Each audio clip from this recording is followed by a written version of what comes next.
a really, really great example to showcase how well they complemented each other. They were so fitting. They were so appropriate to that masterful collective sound that they've created. You know, this isn't a hard driving raucous song like Dazed and Confused, or a fantasy far and away farscape tune like Stairway to Heaven. It's just a really, really good showing of an excellent band being able to harmonize well, being able to do musicianship and bridge well, being able to drop a fantastic rhythm section groove, so unique and so distinct that you just can't help but notice. Even if you, like me, don't know a damn thing about musicianship and instrumentation and stuff like that, you listen to a song like this, man, and this is not considered to be one of Led Zeppelin's greatest or best or whatever, maybe it's B class or whatever class you might put it in, you can't help but give them props for the fact that these guys, their collective sound, their collective individual sound, and then they come together. Oh man, it's just a masterful sound, isn't it? It's a great groove. And I said this of the last song that I did a reaction to last week, Walter's Walk. Even though it might not be, according to a lot of Led Zeppelin fans, their best or whatever, you can take this song, you can take Walter's Walk, and sit someone down who's never heard Led Zeppelin before, and it would be a really, really great introduction to the Led Zeppelin sound. Bass groove, excellent guitaring, great vocals, harmony, the mastery of the musicianship, all of that collectively still captures you. It'll still enrapture you. It'll still make you say, man, these guys really know how to jam. This shit is really, really good. And then, of course, punch you in the face later with the Lemon Song and Dazed and Confused, Since I've Been Loving You, and then You're Lost Forever, right? But you know what? These songs so far on Coda are very, very good songs. They're not their best, but they are very, very good songs. By now you're tired of hearing me say the shit, but I'm going to say it again. You can take these B-class songs. I don't even want to call it that, but let's call it that. Take these B-class Led Zeppelin songs. Give it to an upstart band. Come back 20 years later, and that upstart band is now in the higher echelons of rock and roll legendary, right? So even the damn crunch, give them the crunch, and they will do some fantastic things with it. They will be multi-millionaires. They will be rock gods just on Led Zeppelin's B-class stuff. So I'm not going to shit on fanatical Led Zeppelin fans this time. I did too much of that last week. I'm still being taken to task for that. I'm not backing off of my position, but I'm not going to shit on you this time. But you know what? I judge the song that's before me for what it is, and I don't compare it to anything else. I sit there and I say, yeah, this is a great song because of this, and this, and it's an excellent credit to the magnificent and a masterful sound of Led Zeppelin, that unique, masterful sound that they create. Love that. Great song in my opinion. Where it comes to songs in general, because I'm judging it as a general song, I'll give it a 5 out of 5. It makes my damn playlist. It'll be on my playlist when friends come over, when I'm having a party. It's going to be in that great mixed bag playlist that I've got. Where I'm judging it by the standards of a Led Zeppelin song, I give it a 4 out of 5. Right? And so far in my Led Zeppelin walk, I've encountered 4s and 5s. That's what I've encountered. And 1, 2.5, that being the crunch. But even at that level, the crunch is not a bad song. I don't particularly like it, but I certainly do not hate it. It's got a lot of those great things in it that makes Led Zeppelin great. It just does not resonate with me, that's all. But all the same, like I said, give somebody the damn crunch, an upstart band, and a couple of their B-class songs. check on them 20 years later, they're rock gods, man. So, after all of that shit, you'd think that I'm a fanatical Led Zeppelin fan. No, I'm not a fanatical fan, but I'm definitely a huge ass fan. So, man, I want to do a little read here, get a little background on Ozone Baby. Just like the other ones, I'm sure that this one was also recorded back in the 70s, but perhaps didn't make the cut for whatever reason.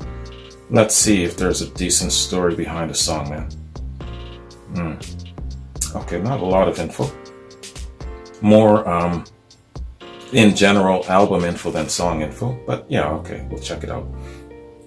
Ozone Baby. Ozone Baby appears on the album Coda. Coda is a rarities compilation album by English rock band Led Zeppelin. The album is a collection of unused tracks from various sessions during Led Zeppelin's 12-year career. It was released in 82, 2 years after the group had officially disbanded, following the death of drummer John Bonham. The word coda, meaning a passage that ends a musical piece following the main body, was therefore chosen as the title. Recorded in '78 at a studio in Sweden owned by ABBA, Ozone Baby was intended for the Led Zeppelin album In Through the Outdoor, but didn't make the cut. The entire band's instrumentals come in right at the opening, with Robert Plant's vocal starting soon thereafter. Yeah, man, thunder dropped right away on this one. This was Zeppelin's typical style, a straightforward, get-it-done, 12-bar blues attitude without very much pretension. It shows something of their character that they were consistent in doing this on one of the last songs done by the classic lineup. Another telling sign of Zeppelin's character. How many drummers do most bands go through? Next to the bass, the drummer is usually the most rotated spot. Not Zeppelin though. Lose the drummer and that's it. The band calls it quits. But to be fair, growing tensions within the band could have broken them up anyway. Yeah, how true it is, you know. So if this was around 78, In Through the Outdoor, Plant would have probably more so been fully recovered, or maybe still on the road to recovery, still going through tensions between him, Page, and Peter Grant, for, in his opinion, them not being very considerate. I know that Jimmy, I don't know about Peter, but Jimmy had not attended his son's funeral. Jonesy was looking at perhaps pulling the pin as well, and Jimmy had his addictions, John had his drinking issues. So yeah, man. And then moving towards the 80s, I don't know if that was even considering in their viewpoint at that point, but there was a lot, you could say, that was on their plate that would really challenge the solidness of the band at that time. I mean, let's face it, you know, 10 years in now, with so many hits behind them, so much life behind them, definitely there's history behind them too, good and bad. And it could wear on you, because I know that they toured relentlessly and they stayed away from home for tax purposes. They were still under pressure at this point to produce another album, and maybe they didn't have a lot of material on the books, because this is when Jimmy and John were a little bit fried, and Plant and Jones had to kind of take it up a little bit. So yeah, needless to say, growing tensions, perhaps they would have gone their own way. Let's just assume that yes, they would have gone their own way and split up. I believe that even though they might have split up, separated for, I don't know, a decent decade or whatever, I believe that they would come back together, because the bridges doesn't seem that they would have been burned permanently. You grow, you mature, you wise up, time heals some wounds, you realize and you miss that fantastic, wonderful signature sound you created, all of your fans loving you and adoring you. They would have got back together, and they would have come back, and they would have blown the damn doors off of everything. And I don't know how relevant they would have been in the 80s, but judging from some of this, like this particular piece, Walter's Walk pretty much a lot of the tunes on this album so far, I believe that's how they would have sounded going into the 80s. And you know what? That would be enough for a Led Zeppelin fan. You know, considering the fact that you got this popcorn sound in the 80s and you still got Led Zeppelin showing that they're evolving with the synth sound and that sort of thing, but still having the thunder, yo, that would be enough for a Led Zeppelin fan. Let me know. And I'm not talking to you fanatical ass Led Zeppelin fans that are so irrational that you're like, no, shut up, you don't know what you're talking about. I only want the blues of the first album, the second album, and Physical Graffiti. No, not you, dumbass. I'm talking to the Led Zeppelin fans who understand the timeline, who understand the growth progression, the chronology of what they were trying to do, and how time challenges and changes a band. So somebody who is objective, the objective Led Zeppelin fan, I bet that you will probably agree with me, right? I think that they would have come back together in the 80s. They would have been fantastic. They would have dominated to a certain extent and been very, very relevant. And yeah, their sound would have been somewhat evolved, but they would still have the thunder. They would still have that Led Zeppelin signature sound. Okay, I went way the hell off, man. I'm still reading here. I lost my damn way, though.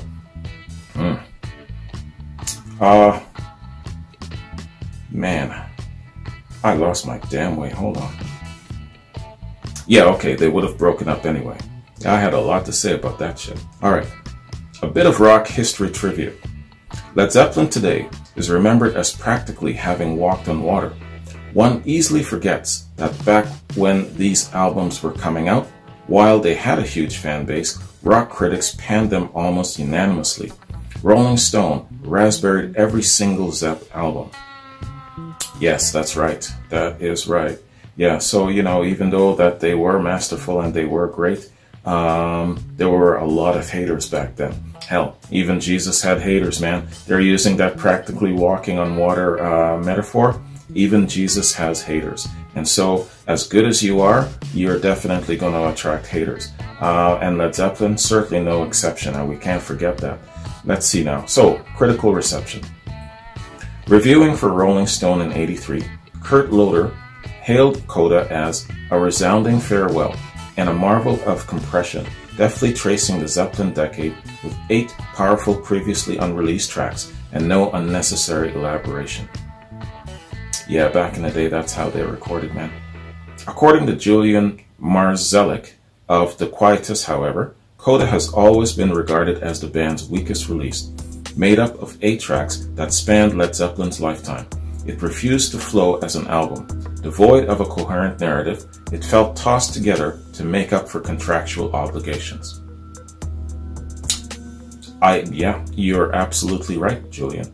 You are absolutely right. Every single thing that you just said is exactly true.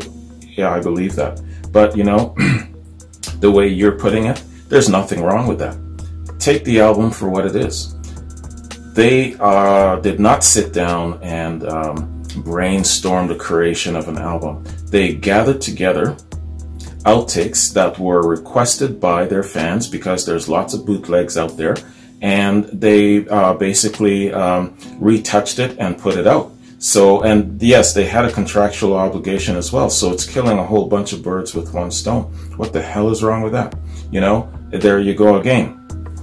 Holding them to this level is not fair in this case here. Coda is basically just a bunch of outtakes that was brought together. Would you rather it not exist? You know what I'm saying? So, a little bit on the irrational side, I gotta say there. Totally right in what you said, fact being fact, but a little bit irrational where it comes to the intention. The intention was to pacify, yes, the record label, but also the fans. And here you go. Of course we can't get back together. Of course we can't tour. Of course we are not going to create an album and conceive an album and make it a big project like Physical Graffiti. But yes, we do have these tracks, and let's put it together. Let's give it a little bit of polish, and there you are. Don't expect more than that. And we shouldn't, right? What do you think of this critic? Let me know. In a retrospective review for AllMusic, Stephen Thomas Erlewine said, "While it did not compile some notable non-album recordings, it offered a good snapshot of much of what made Led Zeppelin a great band, and featured mostly hard-charging rock and roll, including Ozone Baby, Darlene, and Wearing and Tearing. Rockers that alternately cut loose, groove, and menace." Unquote. I like that. Groove and menace. That is a great way to describe Led Zeppelin. Mr. Erlewine, I'm going to quote you from now on. They groove and menace. I like that. All right. So, man, hey. Great song. Where a song in general goes, great song. Where a Led Zeppelin in general goes, a very, very, very good song. You know? So, and that's basically my take on it, man. Every single thing, every single musical ingredient that you like from Led Zeppelin is in this song. Maybe not at the full tilt degree that some would like, but in general, it's still Led Zeppelin. It's still got the signature sound. It's a great song, man. So let us bounce to Evelyn's link. Evelyn, thank you very much for sending me, I believe you call it a tribute to Jimmy Page by Robert Plant. So let's check this out, man. Robert Plant's tribute to Jimmy Page, right? That's what it is. Robert Plant's tribute. Let's get it. Your vision and resolve knows no boundaries, extending beyond the music, inspired and propelled by the great ones. Everything and anything has been probable and often possible in your work, always free from the chains of repetition and mediocrity. The challenge for me was how to complement your whirlwind contrasts. So many radical twists and turns with such colorful complementary construction, always pushing the limits from comfort of the bosom to the naked raw edge. You dug deep and deeper, driven by emotion, art, and literature, towards the one light of invention and excitement. On the first day we met, I realized the breadth of influence. The ideas we exchanged were vast, from William Blake to Skip James, from Kaleidoscope to Christina Rossetti, from Otis Rush to Dylan Thomas. To make music inspired by these influences, you created music from beyond music. Our travels through India, Thailand, and Morocco in the early 70s brought shared experiences mirrored in some of the most illuminating and intensively inventive guitar performances of our genre. Your delivery and poise mirrored and extended the visceral experiences from the physical to the musical form. The limitless creations you shared with John Paul and Bonzo remain unequaled. I was always amazed that I could find lyric and melody to complement the roaring Achilles' Last Stand or the caressingly beautiful muse that is the Rain Song. Just examples of the contrasts we experienced. The terrain, often bleak, sometimes remote, and sometimes immersed in love, has been spectacular. Best wishes to you, and congratulations tonight. Oh my. Man, that was so nice. Best wishes to you, and congratulations tonight. Was it his birthday? Was he being honored? Was he hosting some sort of event? Or maybe he was being inducted in the Rock and Roll Hall of Fame for the Yardbirds. Let me know, will you? What is Robert referring to? Congratulations tonight. I need to know that. Yo, hey man, what a nice, sweet tribute. And you can tell he is reminiscing as he's talking about this. I mean, you know, put yourself in the eyes of Robert Plant, 19 years old. And, you know, you've got your own influences of the past. And then you meet. You're in a world of pink people, but you're a purple person. And then you come across another purple person, a rare purple person. And that purple person has been around a little bit longer than you and is willing to take you by the hand and take you for this great ride that he's about to go on. You believe him. You know that this guy is the real deal. And you are willing to follow him. You're like a disciple. And here we go again about the Jesus metaphor. And he is about to launch himself onto something magnificent.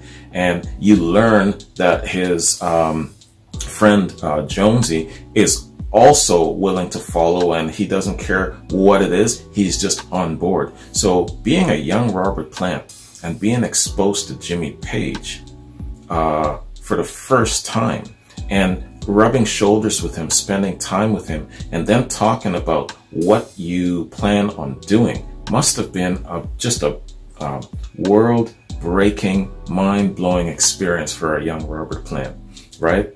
And then after to say, hey, I've got a friend who's a great drummer. You've got to bring in John Bonham. No one else will do except John Bonham. And then now you've got your childhood friend with you. And you've got these two master session musicians. And you are about to embark on something great. Could you imagine what Jimmy was telling Robert about what they're going to embark on, what he was telling everybody? Well, John Paul Jones already knew, but the two friends, John Bonham and Robert Plant, didn't. Could you imagine being in that room, sitting there and watching their face, watching their expression, watching their minds open up at the possibility of where this guy Jimmy Page is about to take them? Damn, I couldn't imagine. So that is what I'm connecting to. As he's sitting there and as he's talking, you can see his eyes moving. You can see he's reflecting back and going back in time. Wow, what an incredible odyssey to be able to see the Led Zeppelin lifespan through the eyes of Robert Plant. That would be the shit, let me tell you. That was an excellent tribute. And I wonder if, how long ago was this? And I'm assuming that Jimmy Page has seen it. Is there an acknowledgement from Jimmy Page that he's actually seen this? Let me know if that is the case. Was there a response, a rebuttal? If you know about this, fill me in a little bit more, will you? That would be really cool. But yeah, beautiful tribute, man. Love that. No music, no nothing, just him staring straight into the camera, literally looking the man in his face and telling him that he loves him. Beautiful. All right. So let me, okay, so that was the read that I had to do. And where it comes to Coda, my next Zeppelin reaction is going to be a song called Darlene. And yeah, so that'll be next week. Great song again, man. Excellent song. As well, Jerry M., thank you for the link provided for the song. Evelyn, this was really nice. Thank you for sending me this link. It wasn't long at all. I wish it was longer, but hey, short and sweet. So let me just hit my notes, man, and bring you guys up to speed of what's going on in my world here. A new channel launched today. Yeah, I have a new channel that I've got loaded in the chute. It's pretty much ready to go. I mean, the skeleton and the structure of it is ready to go. Now I just gotta start working on content and posting it. My first upload is gonna be from Randy. Randy sent me a link and a recommendation, so I'm gonna jump on that. And then, of course, I've got a few pieces of stuff that doesn't fit well on the classic platform, so I'm gonna upload it to this Beyond Classic Rock channel. Alice in Chains, I did a quad last week. That's going to go up. If you are a subscriber on YouTube, you're going to see that going up on the new channel. It's not going to be on the Classic Rock channel. And there's a couple of things that I've held back that will go up on that new channel. The Jeff Buckley chain reactions, for example, that's going to go up on the new channel. Some of the alternative rock stuff that I've done will go up. Not a whole bunch. I didn't sway too far. JJ Gray and Mohr, that's going to go up on the new channel as well. So there's a couple of things that I'm going to add to the new channel. And of course, I've got over 100 subscribers on the channel already, and there's no content on it. And with that, I've got over 100 recommendations already. So I've got enough material to keep me busy for 6 months already on the new channel. So hopefully, if my time allows, I will be posting something on that channel today. So that's the official launch of the new channel. This is May, and it's the 2nd. It's Saturday, the 2nd of May. This is Bob Dylan month, man. I am about to embark on the biggest portfolio I've ever attempted. The Who had me just lost for a while until the patrons kind of took me by the hand. So I need the patrons to help me navigate the Bob Dylan portfolio, because this is, like I said, the biggest that I'll ever attempt. And what I want to do is not do it all, because I don't have enough room and time and reactions to do it all, but I want to hit those really pertinent marks. So I'm more than likely going to be doing things like, you know, his greatest hits compilations and stuff like that, and just get as much of the pertinent things as possible done. But yeah, I'm looking forward to Bob Dylan month, man. And this is one of those exceptions, depending on how time goes, where I might have to overlap into June, if that's the case. I did that with Steely Dan, and it got a little bit weary and tiresome, so I'll try my best not to do that. But if I'm feeling not satisfied, then I might overlap into June a little bit. Might is the word. That's how I felt with Neil Young. I didn't get as much done with Neil that I wanted to, and I was really angst about it. And I thought, should I overlap? Well, no. We're coming fresh off of Steely Dan, and I did that already, so I didn't want to irritate and annoy anyone with doing some overlapping.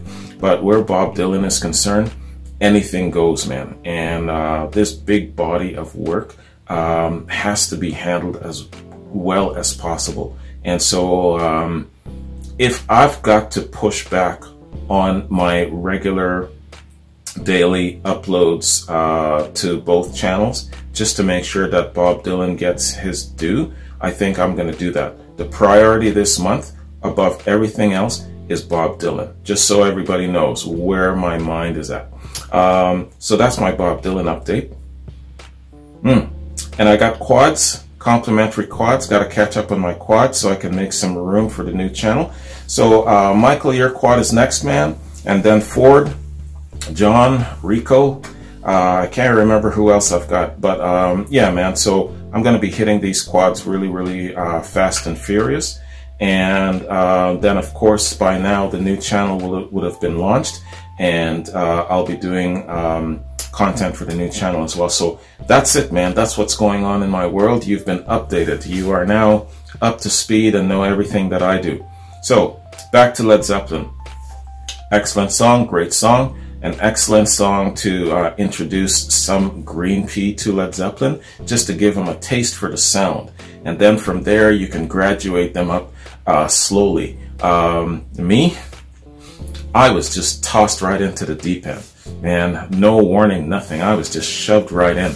And I got smacked upside the head and punched in the face, you know? And so what I would do if I have friends that are getting introduced to Led Zeppelin, I would actually introduce them to these tracks first, get them feel for the sound, and then gradually, it's kind of like a baby, you know. You've got your milk, you got your formula, and then you slowly introduce the solids. Led Zeppelin is like that.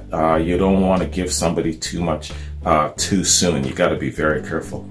It's kind of like, it reminds me, yes, man, I can't remember who it was now, but they sent me some crazy ass tracks for Yes to react to, and I was so lost. I said, hey man, you know. And so then I saw in the comment section a lot of people saying, hey, you can't be introducing this guy to shit like this so soon. You got to kind of start him here and then work your way up. just like we did with Pink Floyd. We started him here, and then we had a nice easy growth progression, and he wasn't lost. You can't do that with Yes. So Yes is the same thing. So it's a learning curve for me. When I have friends, and I do have friends that are introducing them to these things, they come to my house for a party and whatnot, I really guard what I'm introducing them to. And I'm going to use a lot of these great tracks off of Coda to slowly introduce them to the Led Zeppelin sound. That's one of those things that I believe these songs are really good for. Anyways, I'm talking and I'm rambling. So you guys have a good one. Take care, and I'll catch you in my next Zeppelin reaction. Peace.